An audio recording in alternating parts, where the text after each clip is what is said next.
Let's get physical. This is Stay Happily Married, episode number 270.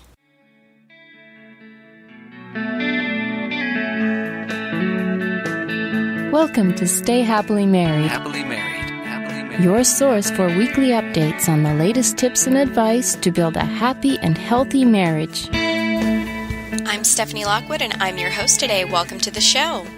How can your commitment to health affect your commitment to the one that you love? Summertime is meant for lounging by the beach and enjoying the sun and trying to avoid showing the entire world your every physical insecurity. Come autumn, the temperatures drop, the leaves change, and everyone's best friend, the oversized sweater, makes its triumphant return from the depths of the closet. And just because the temperatures are dropping, that doesn't necessarily mean that your waistline will too. With the colder temperatures come the hectic, sleepless schedule filled with all of the holiday parties and filling holiday meals with their seemingly limitless supply of every artery-clogging treat that your struggling heart can handle. While many resolve to make up for their holiday splurging with the promise to do better next year, it may not be only your body that's paying the price for your poor physical health. While your gym membership and a full 8 hours of sleep may have been a top priority for you when you were unattached, a committed relationship, work, or even children can have a way of taking time away from the things that were once considered essential. The black coffee in your hand and the soaring 3 digits on the scale don't lie. As those numbers get higher, so do your chances of marital dissatisfaction. So how can better physical health lead to a better marital health? Dr. Kristen Wynns is a child and adolescent psychologist who owns a specialty private practice in Cary, North Carolina called Wynn's Family Psychology. She earned her PhD and master's in clinical psychology from UNC Greensboro, and Dr. Wynns has been frequently sought out as a local expert on child psychology and parenting for radio shows, magazines like Carolina Parent, as well as TV shows like My Carolina Today and Daytime. Dr. Wynns has also founded the parenting website wimpyparenting.com, providing services for parents struggling with behavior and discipline problems. Married for 15 years with 2 young children of her own, Dr. Wynns likes to say that she's doubly qualified to offer parenting and marriage advice. Welcome back to the show, Kristin. I'm really glad you could join us again today. Thank you. What are the items that you have that make up your physical health? Whenever I'm working with families or couples, I often tell them before we can get to the high-level psychological stuff, I really believe that exercise and sleep and diet are the foundations for overall health. And a lot of people don't necessarily link those things to psychological health or to marital health, but from my experience, there's a very close connection between the physical benefits of exercise and good sleep and a healthy diet and marital satisfaction and well-being. And these are all the sleep, the exercise, these are all activities that are performed by the individual. So how exactly does this play a role in affecting the health of a relationship? Right. A lot of people might not necessarily make that connection from the very beginning if you just think about it casually, but couples that are as individuals fit and healthy come to the relationship already with benefits for their mood and their psychological well-being, and of course that trickles down into the marriage to help their communication improve, their time together be of higher quality, their enjoyment of each other and spending time. So it's amazing the connection that might not be obvious from the outset. So the couples that you're speaking with, what are some of the issues that you're seeing from them not making the physical health, the sleep, the exercise a priority in their lives? Yes, it's interesting. I actually recently worked with a couple who are in a pretty difficult spot, and the one spouse mentioned that his top concern really is his wife's weight gain over the last 3 years. And it wasn't just the obvious that it might affect their attraction to each other, but it was really complex with how her weight gain implied perhaps giving up on herself, perhaps giving up on the relationship. Of course, her sex drive and self-esteem would be affected. So it's really interesting once you start to peel back the layers of the onion, how when couples are struggling, you can trace it back to some of these physical things that we're going to be talking about today, how that's very much a part of the problem.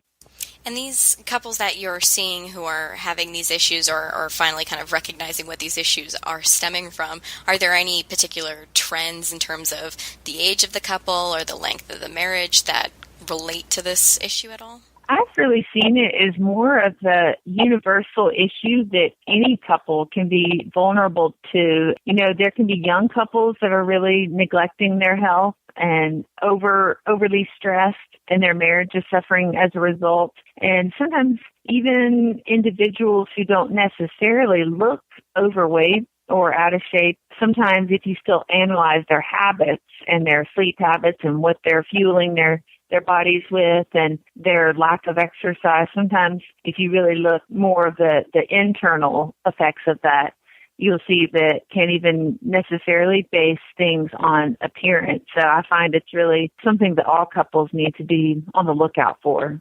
So if we put our physical health first and we make an effort to routinely exercise as well as get enough shut-eye, what are some of the benefits that a couple or individuals could expect? Well, there are several. So one of the first ones that comes to mind is energy. There's just a known link between getting regular exercise and having increased energy and less fatigue. So people who are active and fit are going to be more energetic in general during their day. And of course, when we're linking this back to the relationship, if you are energetic and healthy with your activity level, you're going to be able to spend some time with your spouse at the end of the day and not just immediately crash on the couch and not be heard from for the rest of the night. So energy, increased self-confidence, of course, is very much linked to exercise and healthy diet, but of course also to the marriage. A lot of people assume that having good self-esteem is maybe linked to other people telling you that you look good or you're a good person, but we know self-esteem really comes from that sense of satisfaction you get for yourself when you analyze that you're in a healthy place in your life and you're feeling good about your body, good about the way you take care of your body. And that's going to, of course, directly feed back into the marriage where if you're self-confident and feel good about yourself, you're going to be more free in your sexual relationship. You're going to give off a very attractive vibe to your partner, even if you've been together for a while. So self-confidence is another fringe benefit for sure. And so I don't think I've ever been to a gym. I've seen a lot of things at a gym, but I've never seen two people running together on a treadmill, or there's just certain things that don't seem to correlate as a partner activity, especially when you have, your iPod strapped to your arm with your music blaring, and they have those personal TV screens now even a few inches from your face, so you don't really have to interact with anything around you. So again, and this is another piece of this puzzle that seems like a very individualized activity. And how could this be used, this physical, wanting to exercise and improve your physical health, how can that be used to improve the relationship? Well, of course, it can still work if you're working out separately and coming back together. Of course, you'll still have those benefits, but a lot of couples don't realize until you've experimented with it some that exercising together is a win-win because you're still both getting all the great benefits of exercise, but it's also a really great way to bond emotionally. If you have a tough workout together, or even if you're just taking a long walk and you're finally able to talk about deeper things and just putting out the fires of your day, which a lot of us spend our times doing when we get with our spouse, we're just firing off the to-do list. So exercising and being able to talk and have the benefit of both of you having your endorphin rush hit together where you both leave in a good mood. And of course, it would spill over into having your sexual chemistry aligned if you just had a great workout. So I definitely encourage couples to try to do that every so often, even if you like to be on your treadmill, to take time out every so often to go and play tennis or go on a walk or go on a bike ride together. And the other part that I mentioned, of course, is exercise is known to increase both partners' sex drive and your physical intimacy with each other. So for a lot of couples, you're not only getting the individual benefit to your health, but it's helping the emotional and the physical parts of your relationship. I could just imagine the whole other discussion we could have on pheromones and things related to this. Oh, yeah. So as a couple, we're more energized, we're feeling confident, and we're doing that as a unit. While sex and intimacy may be one of the best motivators I think anyone could ever create in this battle of the sexes that we have going on, are there any other benefits to the relationship that can come from this exercise? Sure. I tell individuals and couples all the time how exercise has really been shown to be as effective as antidepressant in a lot of cases for battling depression. So I recommend that all the time, that there's known benefits to decreasing depression and improving your mood and reducing stress. So it's documented, it's been well researched that exercise is extremely important. And we all know that if there are two stressed out people who try to come together, again, at the end of the day, if you're stressed out, you're going to be more likely to get into little arguments, to take out your bad temper on the other one. So if both of you are making the effort to regularly exercise, your stress levels are going to be much better managed. And the idea would be coming together with a much better positive mood and outlook. So exercise has the ability to energize us and wake us up, but it can also make us fall asleep. So what can waking up on the wrong side of the bed actually mean for a marriage? Well, yeah, what's nice about these three elements that I call the foundation of a healthy person and a healthy marriage, the sleep, diet, and exercise, it's got a really nice cyclical effect where if you're exercising regularly, your sleep is going to be much better sleep, higher quality, and you should have an easier time falling asleep and staying asleep. So for couples who really are making the effort to get good sleep, again, that's going to feed into your mood, where you're going to be in a better mood. You're going to have more energy, less fatigue, and again, that's going to feed right back into your relationship in a really positive way, especially if both of you are making that effort to get regular sleep. And these days, they've had some interesting studies that have come out that try to nail the target amount of sleep, and 7 hours is the number that keeps getting tossed around. So that's a great goal for individuals to set, is trying to get that 7 hours minimum of sleep a night. So that's new. So it's not 8. I feel like I've been lied to for so many years. I feel so dissatisfied. Well, 8's still probably the average, they say, but there's really cool research with weight loss and with life expectancy and heart health and all kinds of good things, where 7 seems to be a magical number for the minimum you need to be aiming for. So now I feel much more reassured in the very little sleep that I do get. I feel much better now. So, and good. And I'm sure I'm not the only one, but whenever you go to bed, you have an issue turning it off, and that's what creates this kind of sleep problem. You know, when you're supposed to be relaxing, your mind's racing, you're stressed, or thinking about all the things you didn't do today that you have to get done tomorrow. So how can couples combat something like this to get all this much-needed rest? There are a few simple tips that can really go a long way to help. I always discuss bedtime routine, and a lot of times adults think, well, wait a minute, that's just for kids that you need to have your bedtime routine, but it's just as important for adults to have a regular, relaxing bedtime routine. Quiet activities are important. So reading a book or listening to music, taking a hot shower or bath is great, because there's something magical. It's not really magical. I'm sure it's got a physiological basis, but when you come out of a hot bath and your body core temperature starts to cool off, it makes you sleepy. So that's why a lot of times having a hot bath as a part of your routine helps. In addition, what not to do is important. So if you're trying to do last minute work or paying bills or having a important discussion with your spouse, it's stressful, that's going to make your system go on high alert instead of getting relaxed. So I often recommend to adults to shut down all the productive stuff and especially shut down your screens, because there's known research that anything with a screen, TVs, laptops, even smartphones, that suppresses the hormone that makes us sleepy. It suppresses your melatonin.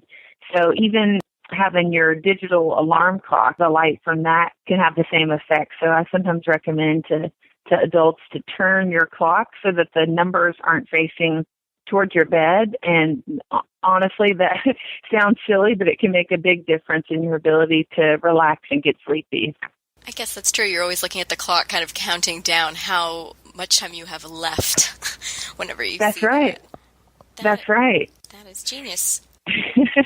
And your environment is important too. So having a cool and dark room is important. I'm one of those that has to have my white noise machine on, blasting fairly loud, because I can hear every little sound. So it's important you know what kinds of things you need to stay asleep and fall asleep and have those in place. So have your good, high quality pillow and mattress that's not too old, having noise in the background if you need that. All those things, having your room set up for successful sleep, there are things people don't always think about, but they can really do a lot to help you get in that relaxed state. So if the goal is sleep here, like you said, having a nice flat screen glowing at the other end of the bed isn't really beneficial in this equation. Now, I know designing rooms, you always hear the women commenting, typically the women, kind of about how they don't want a TV in the bedroom. Mm-hmm. What have you seen with this kind of men versus women on a flat screen at the end of the bed, this battle? Well, yeah, unfortunately for the men, again, there is pretty clear consensus that the bedroom should really be for sleeping and sex, and that's about it. So I know that's hard for all of us to do. It's tempting to let your laundry pile creep onto your bed, or your bills beside the bed, or that nice TV, but as much as possible, if you and your spouse can try to stick to just keeping the bedroom kind of that sanctuary, again, where it's peaceful and just for sleep and sex. That's really the ideal for your marriage and for being able to immediately relax. As soon as you walk into your room, if you're really holding to that, your body should have a noticeable relaxed reaction as soon as you walk in, if you've really been trying to hold to that. Well, I think that's a negotiation that many people would be willing to let go of the TV for sleep and sex. I don't think that's a bad deal. So I think so. So we know why we should sleep, we know where we should sleep, and we know how we should sleep. But how do couples actually make that transition from day to night? Well, it's important with all of our talk about how important exercise is. It is important for you to have a time of the evening that you switch over into that relaxing routine. And it's important to have exercise finish preferably at least 3 hours before bed, if not longer, because it takes a while for your body to kind of come down from exercise, and it's important your body has enough time for your temperature to drop again, which makes you sleepy. So I recommend, it's not ideal to try to get in that last workout in the evening time, because that could affect your sleep. Similar advice with caffeine. Some people swear that they can have coffee or tea right before bed. And while that may be true, most individuals are going to be influenced by caffeine even 3, 4, 5 hours before bed. So ideally, you would have your last caffeine boost in the afternoon and then avoid it before bed. So again, your body can be set up in the most ideal scenario to fall asleep easily. Yeah, caffeine's one of those tricky ones. It never works when you want it to. It only works when you really don't need it to. I know. It's tricky. So I think all of our listeners will be very well rested and energized long before the new year resolutions kick in. And is there anything else that our listeners should know about their physical health? Sure. 2 more tips. One is we've hit on almost every component of a healthy marriage except for the spiritual part. So depending on couples' faith orientation, there's all kinds of great studies from marriage experts that show that praying together or sharing other spiritual religious activities are a great way to increase intimacy. So really, if you have the spiritual intimacy and physical and emotional intimacy, you're going to be a very strong couple. So praying together, doing devotions, that kind of thing is great. And then finally, we haven't talked too much about nutrition, and we could probably do an entire podcast just on that. But of course, eating healthy is going to affect your mood and your sleep, as well as the exercise that we've already talked about. A few interesting tips that I have recently discovered that are pretty helpful and easy to incorporate into your diet is zinc is a great mineral that helps with your mood and your sexual function. And you can find that in protein and animal-based proteins, but also in cashews and almonds. And I saw something else with cashews being a great natural antidepressant. So grabbing a handful of cashews every day can help your sex life and your mood. So they would be sort of a super nut, so to speak. So zinc is great. Everybody jokes about having oysters on an important date, but there really is research connecting oysters and clams and scallop to a rise in your testosterone and estrogen. And we all know that's going to help with your sexual desire. So that's not just a myth. That is a great food to have on a special date or just an ordinary dinner. And then finally, red wine has been linked to women in particular increasing their sexual desire. So having a glass or two of red wine, we already know the benefits to the heart have been well documented, but it's also been linked to women's sexual desire. So now the marketing scheme that bars employ with all the booze and the nuts sitting on a bowl, that makes so much more sense now. But right. So, Kristen, thank you so much for coming back and speaking with us again and letting us know how important our physical health is to our relationship. Thank you. Sure. Have fun eating healthy and exercising. To find out more about Dr. Kristen Wynns and her practice, Wynn's Family Psychology, you can visit their website at wynsfamilypsychology.com. That's WYNNS FamilyPsychology.com. Or you can call 919-467-7777 for an appointment. For information regarding the services available to help parents struggling with behavior or discipline problems at home, you can visit Dr. Wynn's other site, wimpyparenting.com. Thanks so much for joining us today, and I hope you'll join us again next week. For more information about this show or any of our previous episodes, you can visit us online at stayhappily.married.com. I'm Stephanie Lockwood. Until next time, stay happily married. Thank you for joining us today on Stay Happily Married. Happily married. Happily married. If you'd like more information, please visit us on the web at stayhappily.married.com. We would love to hear your feedback or comments. Please email us at comments@stayhappily.married.com or call us at 919-256-3083. Until next time, best wishes.